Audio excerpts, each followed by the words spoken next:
Bonjour! Aujourd'hui, on va voir la section 1.2, système d'inéquation. Donc, sans plus tarder, système d'inéquation. Ici, j'ai écrit une inéquation. Donc, c'est la région en bleu ici qui va être la solution du système d'inéquation juste ici. Mais quand on parle d'un système, c'est qu'il y en a au moins deux. Donc, je vais en tracer une deuxième, celle-ci. Donc, si je vous demande de résoudre le système, en fait, c'est de trouver la région ici qui est plus foncée, qui va répondre à la fois à la section en bleu et la section en rouge, donc la section commune. Ça va être mon ensemble de solutions. Donc, je vais vous inviter à prendre la page 18 dans vos notes de cours. Donc, page 18, parfait. Système d'inéquation. Donc, un système d'inéquation, c'est composé au moins de deux inéquations. Comme on a vu tantôt, si on a juste une, c'est comme quand on faisait dans la section 1.1, qu'on faisait une inéquation. Donc, si on veut avoir un système, il en faut deux. L'ensemble de solutions d'un tel système est composé des couples de valeurs qui vérifient simultanément. Donc, en même temps,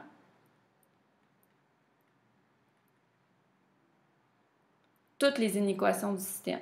Donc, la région, si je reviens dans mon Desmos, la région ici plus foncée, elle, ce sont tous ces points-là qui vont être dans cette région-là, ça va être tous les points qui vont vérifier le système d'inéquation présente. Donc, ça veut dire que ça va être vrai dans les deux cas, n'importe quel point que je remplacerai là-dedans et là-dedans, qui appartient à cette région-là, serait vrai. Si je retourne ici, donc graphiquement, ça ressemble à quoi l'ensemble de solutions d'un système d'inéquation? Ça correspond à la région commune à toutes les inéquations du système. Donc, la région plus foncée qui répond en même temps aux deux inéquations. Donc, on peut valider qu'un point se trouve dans la région de solution en substituant ces coordonnées aux variables de chacun des inéquations du système.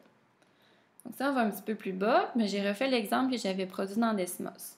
Donc, ici, on a deux inéquations, la première, la deuxième. Dans la première, vous remarquez, le y n'est pas isolé. Donc, juste un rappel, on isole notre y. Donc, quand je l'isole, j'envoie le x de l'autre côté. Je divise par 3. Ça me donne moins 2 tiers de x. 9 divisé par 3, ça va me donner plus 3. Donc, on remarque ici, notre taux de variation est négatif. Donc, comme il y a un taux de variation négatif, ma droite va être décroissante. Donc, ça veut dire que cette droite-là, frontière, est représentée par l'équation y égale moins 2 tiers de x plus 3. Tandis que la droite, ici, la droite frontière, va être représentée par l'équation où le taux de variation est positif, y égale 2x moins 4. Ici, c'est au-dessus. Puis ici, c'est en dessous. Donc, ça fonctionne ici en dessous parce que c'est plus petit. Puis c'est un trait pointillé parce qu'il n'y a pas de symbole d'égalité. Puis dans ce cas-ci, c'est au-dessus, donc c'est plus grand, ça fonctionne. Puis c'est un triplet, donc c'est pour ça qu'il y a un symbole d'égalité. Donc, la région A et B, ces deux régions-là, c'est l'ensemble de solutions de l'inéquation y est plus grand ou égal à 2x moins 4. Tandis que la région A et C, c'est l'ensemble de solutions de l'inéquation y est plus petit ou égal à 2 tiers de x plus moins 2 tiers de x plus 3.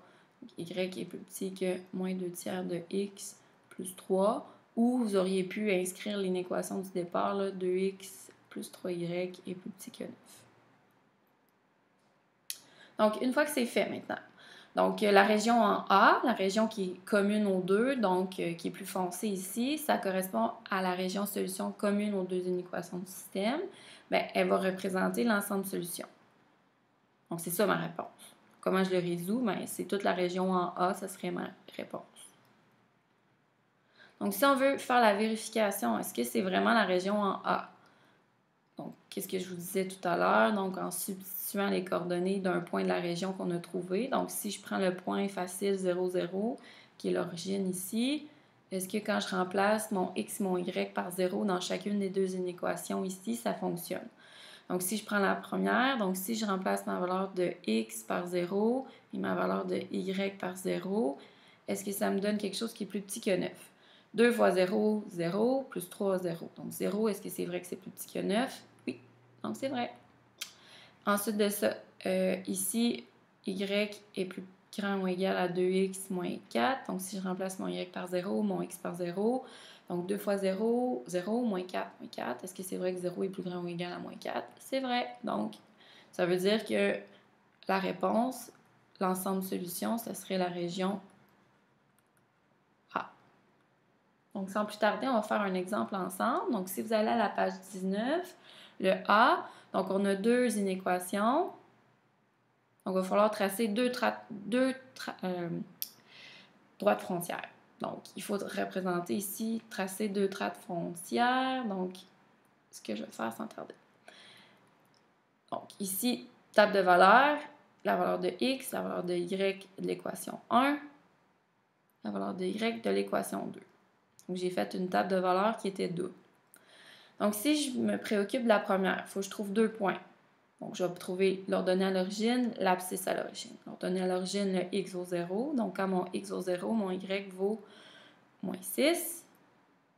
Quand mon y vaut 0, quand mon y vaut 0, si je remplace ma valeur de y par 0 dans la première équation, 6 de x divisé par 2, x égale 3. Donc, je viens placer mes points. À 0, moins 6, donc x vaut 0, y vaut moins 6. À x vaut 3, y vaut 0.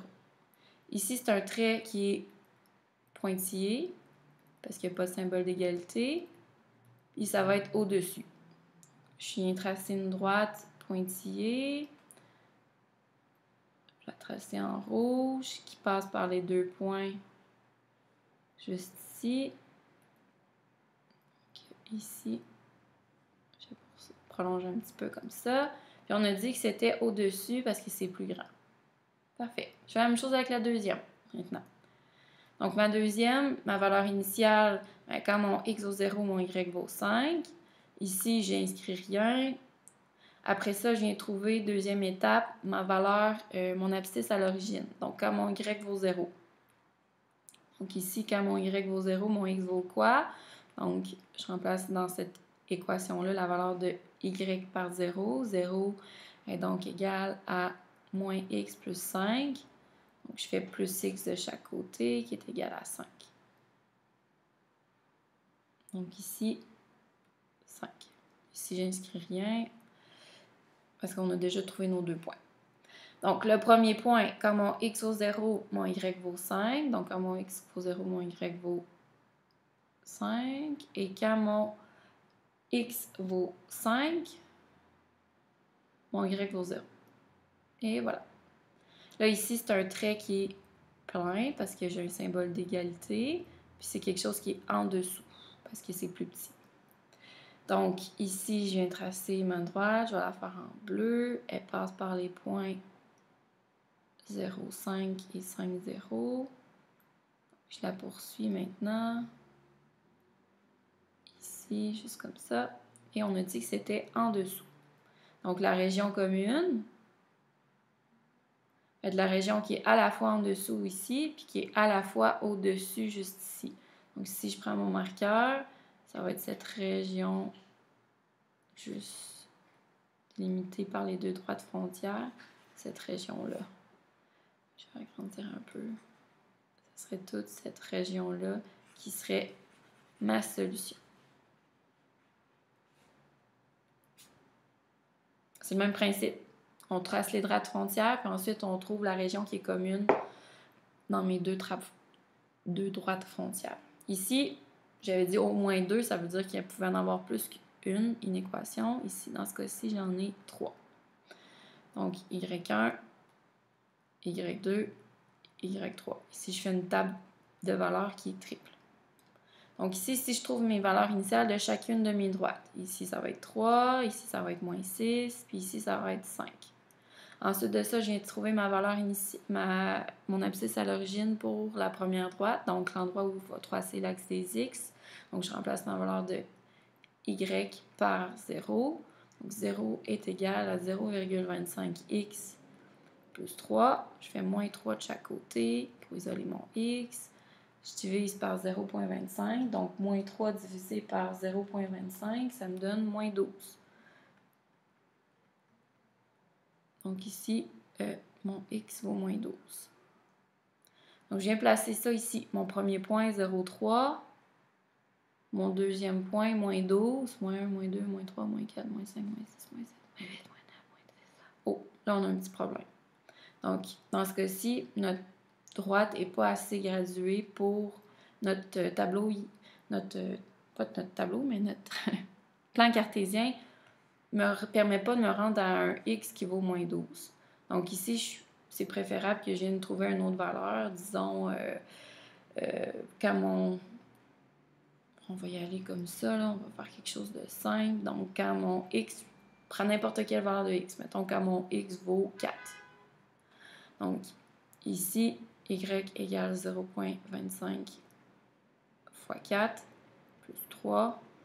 Donc, y égale 1 plus 3. Donc, y égale 4. Donc, quand mon x vaut 4, mon y vaut également 4. Je viens placer mon point ici à 4. 1, 2, 3, 4. 1, 2, 3, 4. Comme ça, juste ici. Ici, c'est un trait point plein, parce qu'il y a un signe d'égalité, puis c'est en dessous. Donc, je fais un trait plein en dessous.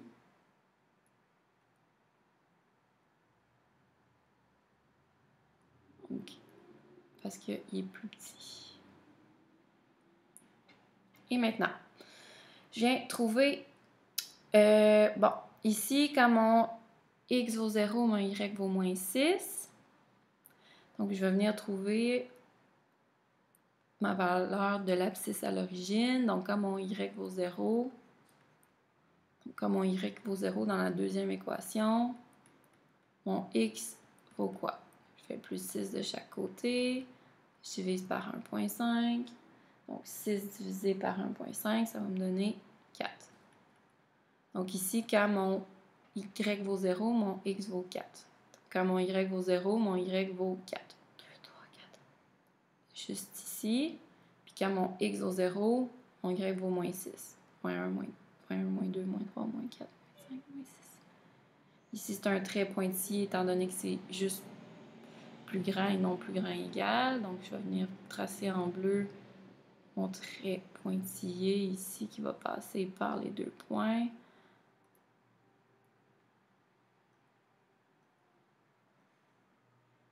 Et ici, on dit que c'est plus grand, donc c'est au-dessus. Ça va être cette région-là. Donc, si on s'était arrêté là, ben, ça serait la région entre les deux ici, parce que ça serait au-dessus de ça et en dessous de ça. Mais comme on a une troisième, il faut faire le travail pour la troisième également. Donc, je vais venir faire ça pour la troisième. Donc, ma troisième, ma valeur initiale, c'est 5. Maintenant, mon abscisse à l'origine, donc à mon y vaut 0. Quand mon y vaut 0, mon x vaut quoi dans la troisième équation? Ben, il vaut 3.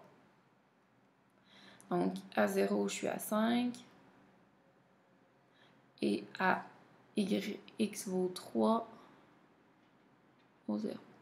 Ça, c'est la droite qui va passer par ces deux points-là. Ici, c'est encore un trait pointillé parce que ici, il n'y a pas de symbole d'égalité. Donc, la droite qui va passer par ces deux points-là. Ici, je vais l'ajuster un petit peu plus. Donc, comme ça ici. OK? Puis ici, on dit que c'est en dessous parce que c'est plus petit. Donc, la région qui est en dessous de la droite verte, au-dessus de la droite bleue et en dessous de la droite rouge. Donc, ça va être la région juste ici. Comme ça.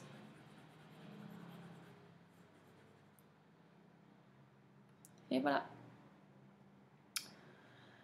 Maintenant, si on regarde l'exercice 2, détermine le système d'inéquation associé à la région solution représentée. Donc, la région solution représentée, là, c'est ce qui est pointillé. Qu'est-ce qui est assuré ici? c'est mon ensemble, c'est ma région solution, c'est mes réponses possibles. Donc, toute cette région-là en orange, c'est les réponses possibles pour le système d'équation. Donc, mon système d'équation, ça a toujours deux inéquations. Il va en avoir une là, une là. Donc ici, si je regarde la droite frontière, c'est la droite frontière moins 0,2x plus 3. Ici, comme la droite frontière a un trait plein, bien, il va y avoir un signe d'égalité. Comme je suis en dessous, parce que c'est la région juste ici, bien, comme je suis en dessous, ça va être plus petit. Donc, ça va être plus petit ou égal à moins 0,2x plus 3. Tandis qu'ici, c'est un trait pointillé, puis c'est au-dessus. Trait pointillé, donc pas de symbole d'égalité. Puis c'est au-dessus, donc ça va être, parce qu'on est au-dessus de la droite frontière, ça va être plus grand que 1,2x moins 4. Le B, ben là, le B, j'ai 3. C'est une équation. La région solution, c'est celle-ci. Donc, si je regarde la première droite ici, donc c'est un trait pointillé, pas de symbole d'égalité, je suis au-dessus, donc je vais être plus grand que 0,28x moins 7. La deuxième, juste ici, je suis encore au-dessus, mais c'est un trait qui est plein. Donc, y va être plus grand ou égal à moins 0,25x moins 4. Puis enfin, la dernière, donc les deux là, il reste celle-ci, très pointillée, aussi au-dessus, donc plus grand que, dans ce cas-ci, l'inéquation c'est moins 2x moins 10. Et voilà, c'est tout. Donc je vais vous laisser faire vos exercices. Vous avez les exercices de la page, juste ici, notés dans le point de mire, la page 21, numéro 1 à 3. En fait, pour les deux prochains cours, puis les cours d'aujourd'hui, vous allez devoir faire les exercices de la page 21, 1 à 11 et aussi 13. Donc aujourd'hui, concentrez-vous 1 à 3. Prochain cours et mercredi, vous aurez à faire ça. Puis ça va être à terminer pour jeudi, le 20 septembre. Donc, c'est tout. Bonne fin de journée!